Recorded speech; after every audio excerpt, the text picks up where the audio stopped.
Shalom Mishpaka. Once again, you're welcome to my series of exposition. Today, I just want to give you a brief history of the ancient gods. Okay, gotten from the same site. I would recommend you go to that site, Oblong Media. I think it's Kodesh enough for me to recommend it. The way he wrote it, and at least there are no, evil pictures and all these ancient gods. I hate seeing them. So I would encourage you to go there. Maybe you may find more articles that may answer your questions or satisfy your curiosity, okay? Because when it comes to all these demigods and these ancient idols that are being worshipped, you don't just go anywhere, because you may dabble into their site itself, the witchcraft site itself, just trying to research on these gods, and then you end up getting attacked. So I'm very glad like the site. I recommend it because, I see that I didn't put the pictures of those horrible looking demons on the site and all those things. So just a brief history on the ancient gods. It says this: before 1000 BC, we have the following gods or demigods born on December 25th. And they are Horus,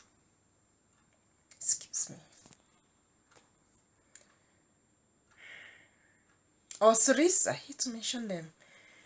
Okay, I'm skipping the other name.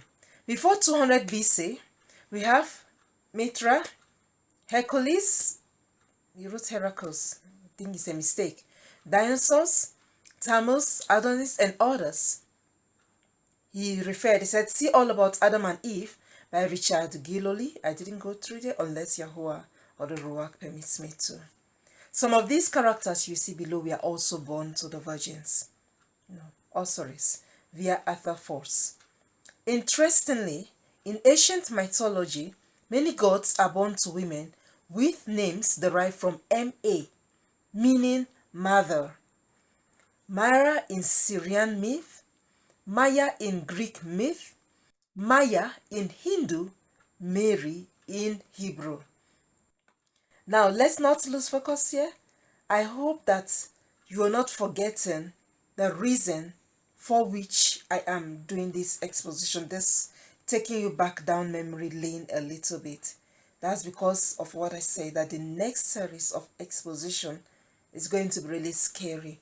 So if you do not have this background knowledge, if you don't have it, and maybe somebody that is watching did not follow the videos and just jumped to one of the titles that maybe piqued your curiosity, you may not understand what I'm saying unless Yahuwah or the Ruach has already revealed it to you. In fact, it will throw the person off balance. So it is very, very important for you to understand or have this background knowledge. My system is freezing now. Okay, let's continue. It has been resolved. A god or demigod's birth was often accompanied by incredible sights and came about through the actions of another god. This is ancient history. Okay. John D. Kaiser writes, we learned from classical authors that the notion of the gods visiting mortal women and becoming fathers of their children was commonly entertained throughout the Near East in Greek and Roman times. Remember, I mentioned in one of my videos about, all these gods, Greek gods and goddesses, and you see. So that's just what he's saying here. He said, the gods have lived on earth in the likeness of men was a common saying among ancient pagans. Okay. And supernatural events were believed in as explanations of the gods' arrival upon earth in human guise. Alright. Stars, meteors, and heavenly lights allegedly signaled the birth of many man gods, including Christ, Laotus, various Roman Caesars, and Buddha. This parallels the strange and fantastic events that surround the births of purely mythological figures such as Osiris in Syria, Trinity in Egypt, and Mithra in Persia. But nothing was more spectacular than virgin birth. Let me continue.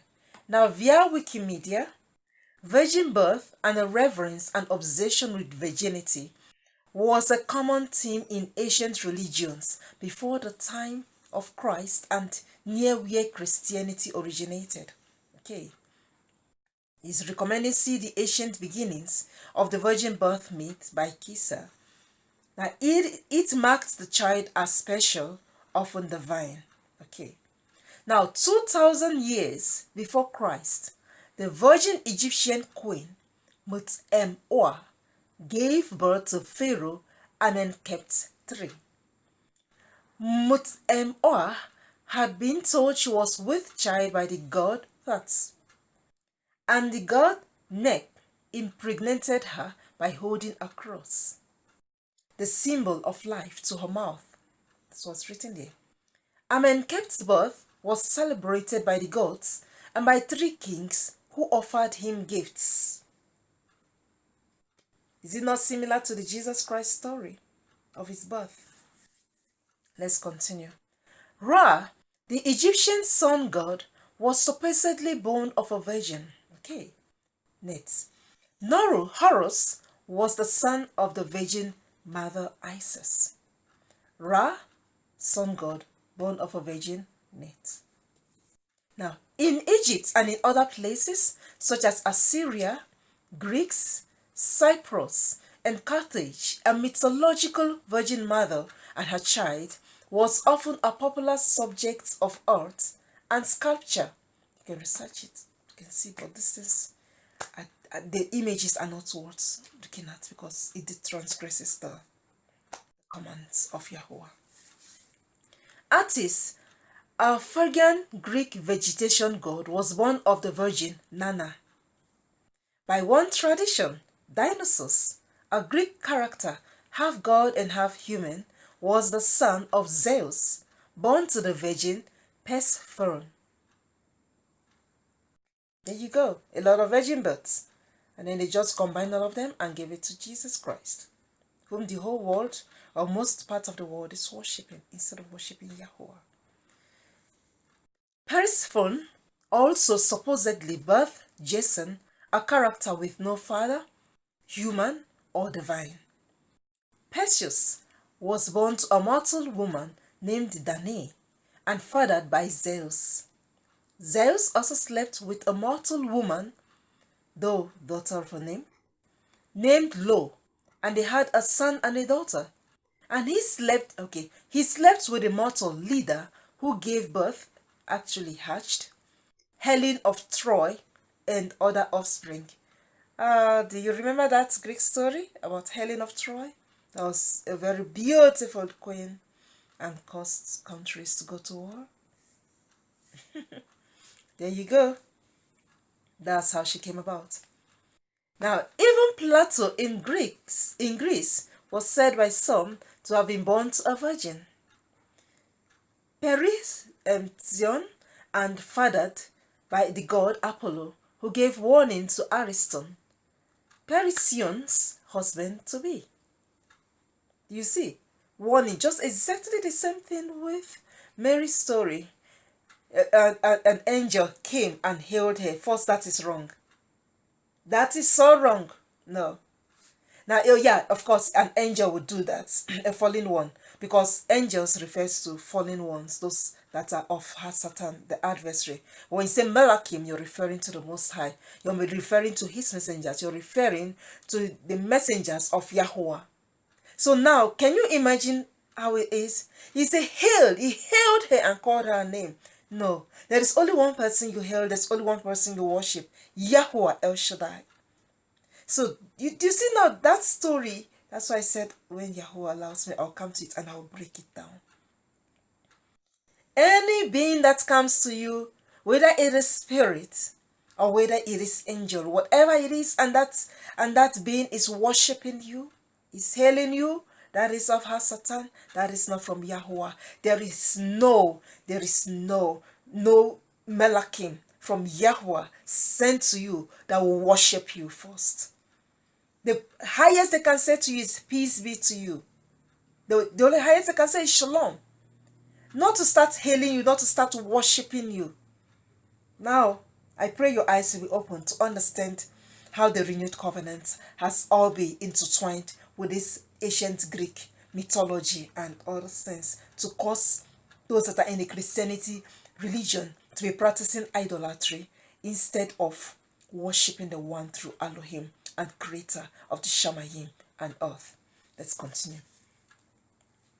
So now, some followers of Buddha Gautama decided he was born to the Virgin Maya by divine decree. If you look at the Maya history and all those things, you see those things there. Genghis Khan was supposedly born to a virgin, seeded by a great miraculous light. The founder of the Chinese Empire, Fohai, was born after a woman, not necessarily a virgin this time around, ate a flower or red fruit. The river Ho in Korea gave birth to a son when seeded by the sun, Sun. Krishna was born to the Virgin Devaka. In Rome, Mercury was born to the Virgin Maya. Romulus to the Virgin Rhea Silva. Now the Persian god Mithra was made the protector of the empire by the Romans in 307 AD, right before Christianity was declared the official religion. Some versions of Mithra's story predating Christianity make him the son of a human virgin. His birth on December 25th was seen by shepherds and magi who brought gifts to a cave, the place of his birth. See God Bless by former pastor Dan Becker. That's what he's recommending there. And then that is it. Now, my Mishpaka, look at it. Christians celebrate the birth of Yahusha, of Jesus Christ, not Yahusha, December 25th. Now, you judge for yourself. Are you really serving the Creator, or you are serving one of these gods and goddesses that have been made up? You can see there is so many similarity with this Christianity religion, with the story of Jesus, and with this pagan story. I am going to tell you, if Yahweh permits me, and as I'm led by the Ruach, how our Mashiach was born and who gave birth to our Mashiach. It's not like the way all these pagan gods and goddesses were born, and definitely not on December 25th. Shalom. Digest this as the next exposition comes on.